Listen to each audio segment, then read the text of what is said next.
Hi everyone, this is Balázs from RacingBrick. In today's quick review, I will show you the sequel to the latest sub-series in LEGO's Botanicals team. This is the 11506 Rocking Plants. If you are not familiar with the first edition, that was the 10349 Happy Plants released last summer. The Botanicals theme is primarily targeting adults, hence the 18+ age rating you see on most sets, which doesn't really reflect the actual build complexity. There are a few smaller 9+ releases as well, but there's no real consistency here. However, Happy Plants clearly felt like LEGO testing something new, a more playful, kid-friendly direction, and honestly, it worked. These were simple, colorful, full of personality, and most importantly, they didn't just sit on a shelf looking pretty, they had actual character. Fast forward to this year, and LEGO clearly decided to double down on that idea. The new Rocking Plant set basically takes that formula and adds movement, literally. Now I have to admit, when I first saw the name Rocking Plants, I was secretly hoping for some kind of musical reference,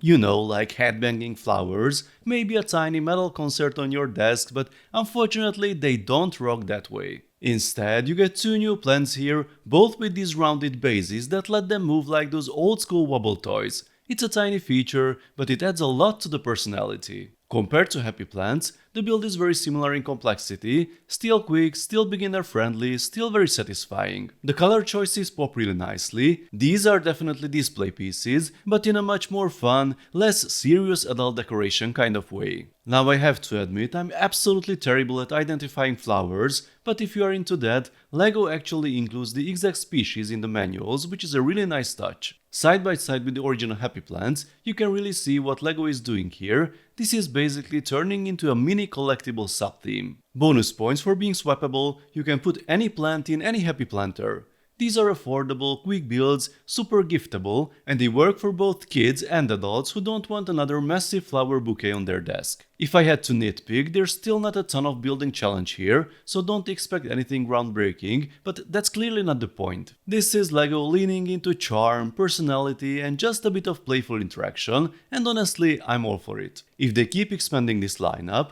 we might end up with a whole shelf of these little guys. And usually I'm not the biggest fan of LEGO starting another series, but there's no license here, just cute characters, so I like it. So let me know what you think about these. Are you into this more playful Botanicals direction? Do you prefer the bigger ones? Or are you not into Botanicals at all? Let me know in the comments. Thanks for watching, don't forget to like and subscribe, and see you in the next one.